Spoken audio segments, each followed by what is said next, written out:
Look, the Panama Canal is vital to our country. It's being operated by China. China. And we gave the Panama Canal to Panama. We didn't give it to China. The new cabinet is turning up to be a lineup of China hawks. What does that look like to you going forward when it comes to policy and relations? I'm not optimistic, to put it bluntly. Dealing with that government by threatening it, dealing with that government by launching into an arms race, strikes me as counterproductive and antithetical to United States interests. People keep talking about how to prevail in a war with China. They don't understand that such a war ends with nuclear holocaust. Taiwan doesn't win this by building a bigger military. Taiwan wins this by being patient, by integrating economic statecraft with military statecraft and diplomacy. Hello and welcome to Connected. I'm Divi Gopalan. We've been here before, but we still don't know what to expect. If the 47th President of the United States of America had his way, this is what would happen. We need Greenland for national security purposes. People really don't even know if Denmark has any legal right to it. But if they do, they should give it up because we need it for national security. Look, the Panama Canal is vital to our country. It's being operated by China. China. And we gave the Panama Canal to Panama. We didn't give it to China. You're talking about Panama and Greenland. No, I can't assure you on either of those two. But I can say this. We need them for economic security. Changing the name of the Gulf of Mexico to the Gulf of America, which has a beautiful ring that covers a lot of territory. The Gulf of America, what a beautiful name. Forget, we basically protect Canada. But why are we supporting a country, 200 billion plus a year? Our military is at their disposal. All of these other things, they should be a state.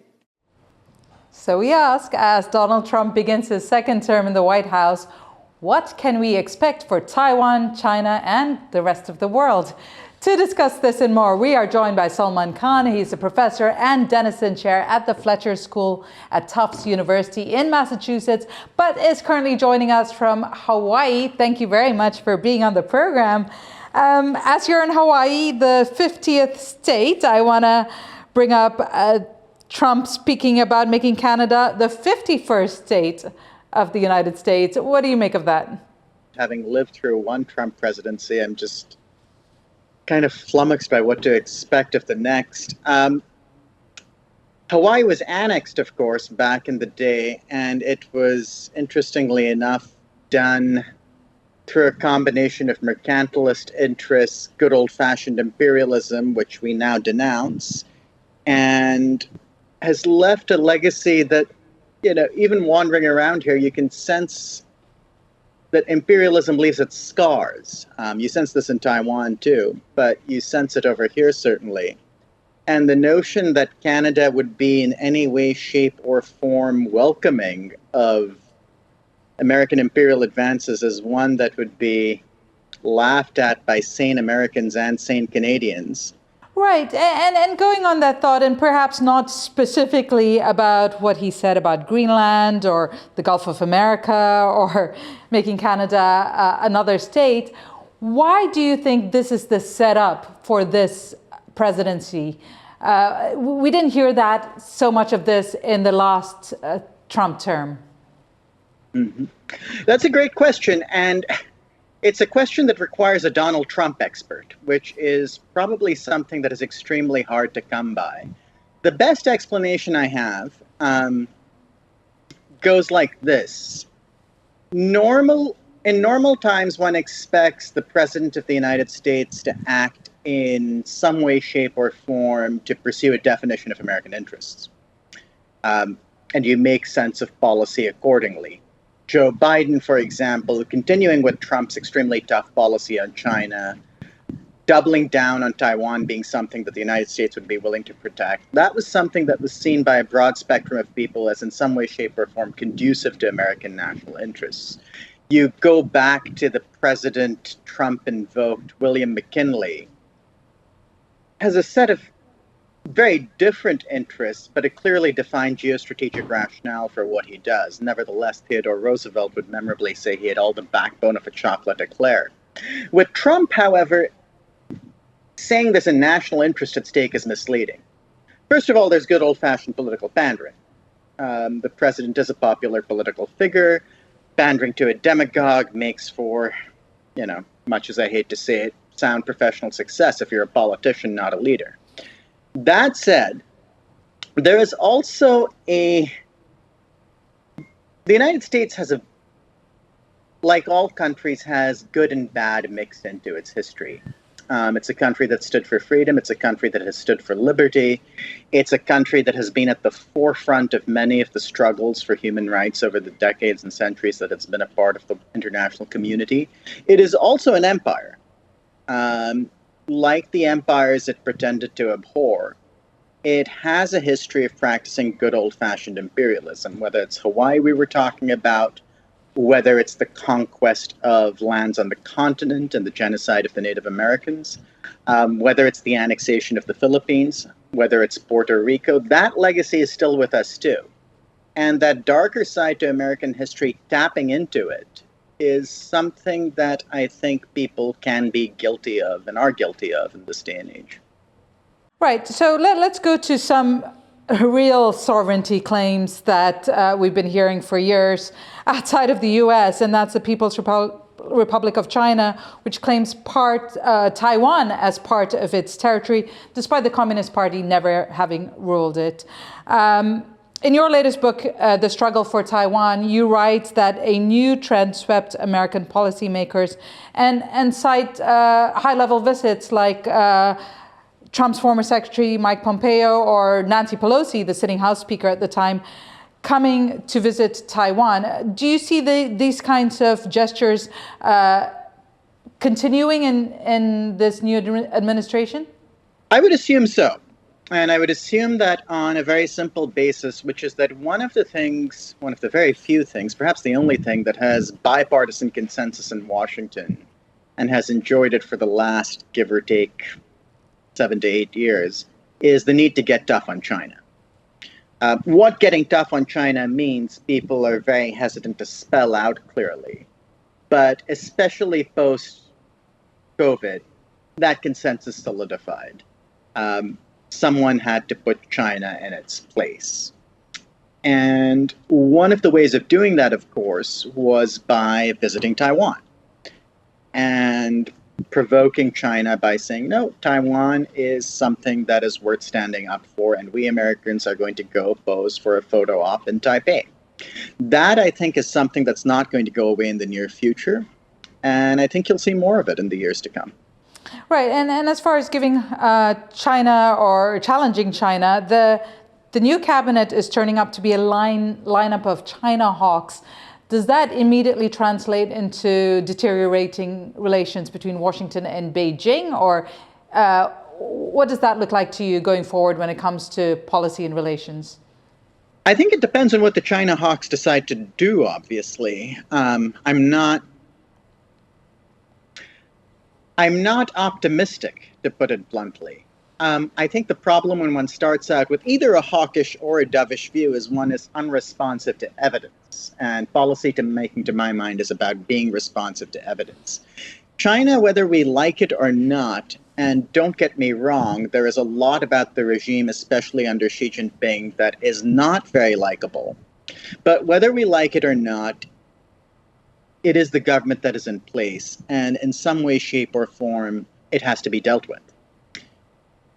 Dealing with that government by threatening 1 billion% tariffs, thereby invoking memories of the Opium Wars, dealing with that government by threatening it, dealing with that government by launching into an arms race, strikes me as counterproductive and antithetical to United States interests.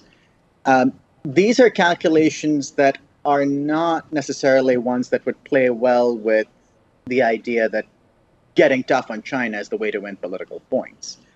China policy is complicated. You're dealing with a regime that is dictatorial, but that is also deeply insecure. You're dealing with a regime that is armed to the teeth with nuclear weapons. You're dealing with a regime that has its own nationalistic streak, every bit as strong, every bit as proud, perhaps every bit as insecure as that of the United States. And you're dealing with a regime that has a lot of commercial ties with both American foes and American allies. That means that the best broad outlines of policy for it mean finding a way to coexist without blowing the whole world up. That means less posturing. That means more quiet firmness. That means not on the one hand saying we're going to get tough on China, but on the other hand saying Taiwan needs to pay us protection money. And that means not acting like a global thug. So, as you can gather, the next 4 years are filling me with despair and woe as we speak. And speaking of that complicated relationship you mentioned, Marco Rubio is the pick for Secretary of State, has been sanctioned by China, and this is unprecedented, especially for a sitting Secretary of State. How does that bode for you? It does not bode well. Rubio, of course, is one of the China hawks you mentioned. It's not clear that there is solid intellectual foundation for that hawkishness. And again, there are reasons to get tough on China. There are ways of getting tough on China. Public posturing of the sort Rubio engaged in, especially during the first Trump administration, is probably not at least my preferred way to do it. I think as incoming Secretary of State, Rubio would do well to realize that there are differences between actual policy and declaratory policy, that there are things you say in public and things you don't say in public, that you leave China a face-saving way out. I am not optimistic that the Secretary of State-to-be is going to listen to this conversation and change his mind about a bunch of things, but here's hoping. Right. So being tough on China does not necessarily, or is definitely not translating to going easy or on Taiwan. There are calls from some Republican voices that Taiwan should increase its military spending, potentially 10% of GDP. Now, when you look at the numbers, that seems pretty impossible, if not, will cripple Taiwan. So what do you think, what implications are there for Taiwan's security strategy going forward, especially given that it relies heavily on the US for support? That's a great question. And I think that conversation's been happening in Taiwan in some way, shape, or form for a very long time. I keep saying in some way, shape, or form, I realize, and I should probably edit that out at certain points. But this conversation's been happening in Taiwan for a while. What do we do with the United States? What do we do with a power that we both rely on, but that also seems to be willing to use us for its own interests, and isn't afraid of pushing its trade interests upon us, even when we think they're harmful in terms of public health? If you think of ractopamine-laced pork or beef, that's come up over and over again. And I think there's a couple of different dimensions to this. One is that it's going to diversify its range of security partners. Reliance on Japan might come to the forefront. It's going to deepen its reliance on its own resources. I think it would be a mistake in Washington to assume that Taiwan's brain trust has not wargamed a situation where the United States does not come to its aid.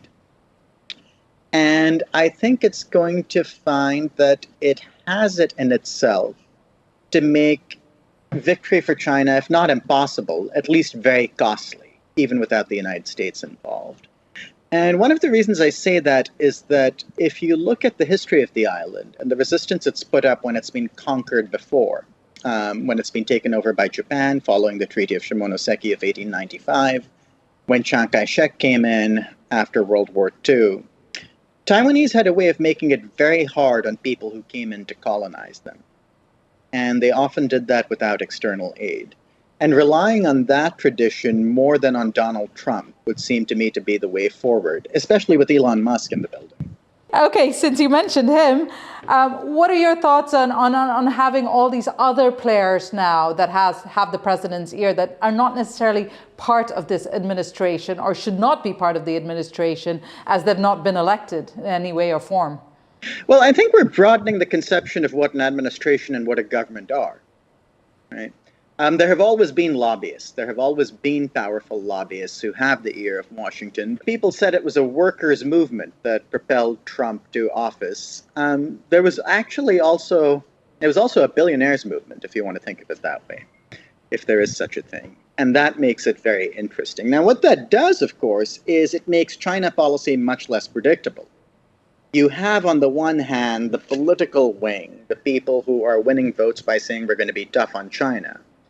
And then you have the masters of the universe who say, but China's our biggest market and we've got money to make. And that's going to make the overall cohesiveness and trajectory of American policy much more fraught. Right, and a policy, or perhaps some of the other promises made that may not be so palatable for the business people surrounding the administration, is all of these tariffs, massive tariffs on the US's biggest allies. Where do you see that heading? And do you believe that that's actually going to come to fruition? I don't know what to believe is going to come to fruition or not. Like the characters in the Fast and Furious now, I'm literally taking this a quarter mile at a time.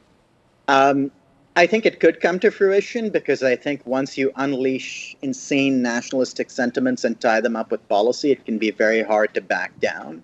I think we actually saw that with the first wave of being tough on China and the Trump administration. I think you see that with China, certainly, that nationalistic sentiments once unleashed can be very hard to bottle up again. You see that across the globe. The issue over here would seem to me to be, is it going to be in people's interest and can we back off? So everything is on the table, so to speak. What the effect of those threats is, however, is much clearer. The effect of those threats is to alienate US allies. I mean, we've got the Canadians annoyed at us, which is kind of hard to do. How do you get Canada annoyed at you? That's actually quite a foreign policy achievement, and the administration did it before it was even in office. If you are alienating allies left, right, and center with threats of tariffs and complete unpredictability, crafting a policy to deal with a China that is likewise insecure and likewise flexing its muscles becomes much harder. We're serious about getting tough on China. We're not going to be able to do it alone. And it's not going to be something that's won by who is the last nuclear power standing. People keep talking about how to prevail in a war with China. They don't understand that such a war ends with nuclear holocaust. We were talking about Taiwan spending on its military. Taiwan doesn't win this by building a bigger military. Taiwan wins this by being patient, by integrating economic statecraft with military statecraft and diplomacy. Taiwan wins this by considering the whole spectrum of tools at its disposal, not just can it outspend China militarily. Likewise, the US does not prevail against China by saying, we have more nukes, and we're going to impose tariffs on you and lose on all our allies. The US wins this by calmly making clear to China that there are certain things that it's going to consider red lines, and that the costs for China of pursuing objectives that go beyond those red lines is going to be incommensurate with Chinese national interests. And in order to do that credibly, it needs Japan on board, it needs the EU on board, it needs to stop alienating people like Taiwan by saying pay up protection money. It needs to stop alienating the Canadians by saying we're going to make you the 51st state. There's a whole global playing field out there.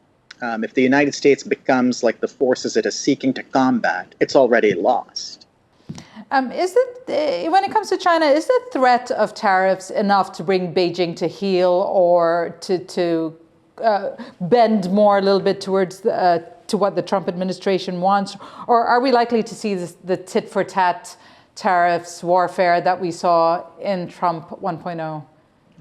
I think the threat of tariffs is calculated to push Beijing into a corner and defy Trump and say, do your worst. And there's a very simple reason for that most people tend to forget. China has a historical memory of the Opium Wars. There were unfair treaties. There were trade concessions wrested at gunpoint. And trade concessions became not just a matter of trade, but of national sovereignty and security. And that's how they're remembered. So when Trump comes threatening tariffs or else, he's not just threatening tariffs or else to a country that has no experience of this. He's threatening tariffs to a country that says, when you try to wrest trade concessions from us in this manner, you're acting like Western imperialists of old. And rightly or wrongly, genuinely feels that in its bones. That idea that you can browbeat China into doing what you want to on trade by threatening tariffs is one that's born of historical ignorance. And it takes only a cursory knowledge of Chinese history to say you need a different tack. All right, and another huge of significant trade component that's been mentioned is Taiwan's semiconductor industry, which is critical for much of the world, with 90% of the advanced chips being produced here.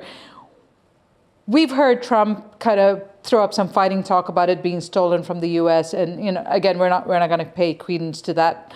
But is there some implication for Taiwan's semiconductor industry with this new administration that you can see? I don't know. And the reason I don't know is that I think a sensible Taiwan would actually be trying to make its security less dependent on semiconductors. And I say that for a very simple reason. The history of technology is that it diffuses, right? And already you're seeing the Malaysians and the South Koreans taking up some chip-making capacities that you would have assumed they would not. You've seen China being able to say, we have to think about how to retrench and do this on our own and not be dependent on supply chains that are going to be vulnerable. That's all sound common sense. But what it does is it makes this idea that Taiwan is going to survive simply because the world's semiconductor chips depend on it somewhat untenable. And I think sensible Taiwanese do see that and do realize that their security before has depended on having, like I was talking about earlier, a broad portfolio of instruments to draw from, and that's going to remain true in the future. Right, and I want to go back to China in this, and you authored a book detailing China's grand strategy. What do you think that might look like now, given what we know from Trump 1.0, how that was dealt with? Do you have any insight for us?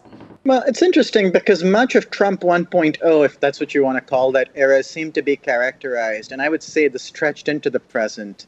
The Sino-American relationship seemed to be characterized by a mutual foot-shooting contest. Who could do more to alienate more people faster? I was talking about the United States alienating allies and the impoverishment of its domestic institutions. You could level the same criticisms at China just as fairly. I would say that the wolf warrior nationalism kind of put a monkey wrench in Chinese grand strategy, so to speak. But that you began to see a recalibration afterwards, whether it was Xi Jinping calling for a more lovable China, whether it was relaxation of the zero COVID policy. And there's now a sense of China being at a crossroads. Where can it go from here? There is an opportunity to recalibrate. Does China continue to alienate neighbors by needlessly engaging in provocative activity in the South China Sea? Or does it dial back, a la Deng Xiaoping, and say, you know what, a peaceful neighborhood is the best guarantee of our security?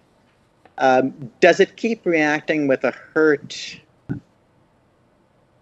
but belligerent nationalism when people criticize it? Or does it say, as a great power, we are above criticism and laugh it off? Does it continue to try to interfere with Taiwan, as it's been doing recently, thereby alienating Taiwanese? Or does it just say, you know what, we can afford to wait on this one and see where you wind up when Trump leaves you hanging out all on your own? Those are the debates that should be happening in Beijing right now. I'm not sure they are, but given that we are in Trump 2.0, the opportunity for saner Chinese voices to get Chinese grand strategy back on track are quite high. Under Biden, there was a huge push to shore up support for Taiwan through other allies, like, we saw AUKUS, we saw Japan and South Korea playing a bigger role. South Korea now in the position it's in, again, very hard to tell what's going to happen there. But do you feel like that alliance can stay, or that kind of that loose support that's been created can still stay, given this isolationist approach we're seeing with the new administration? I think it is going to stay. I think it's going to stay because Taiwan has won plaudits for A, doing the right thing during COVID, B, for being a functioning democracy, and C, because Tsai Ing-wen played a very shrewd hand, and it's got some credit in the bank for that.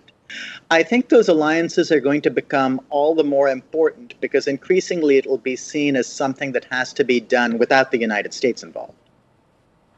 If the Australias and Japans of the world decide they cannot count on the United States, and China is indeed being every bit as miserable a bully as it was during the Biden administration and during the Trump administration before that, then you are going to see more countries like Australia, like Japan saying, this is not really working out, and what are we going to do about it? So I think rather than a retreat to a world where you see people saying, oh, we have to cave, it's all over, you're going to see some of these middle and smaller powers saying, we're going to craft a world that really is going to be something that we can rely on independent of either the United States or China. You're going to see a diversification of power. And I think that, to some extent, we're already seeing that. If you look at debates about military strategy in Japan, for example, they've changed completely from what they were before the Trump era. If you look at the kind of risks Australia is willing to take in dealing with China, they're very different from what they were before. And changing that policy now is not on the cards. All right, so maybe there is some positives that we'll see coming out of this. But before we go, what advice would you give policymakers, both in Taiwan and more generally, about dealing with the next Trump administration to make sure that we can still maintain good relations, but also protect our interests? Stand up to bullies. That holds true for Trump. That holds true for Xi Jinping. Simple as that. Simple. Okay, on that note, we're winding up this conversation. Thank you so much. It's been really good to speak to you and get your thoughts. Sulmaan Khan, professor and Denison chair at the Fletcher School at Tufts University, who's joining us from Hawaii in the United States at the moment. Thank you for your time on the program, and for our viewers everywhere. It has been good to have your company. If you've enjoyed today's episode or have anything you'd like to add to the dialogue, join the conversation on our social media. And remember, stay informed, stay engaged, and stay connected.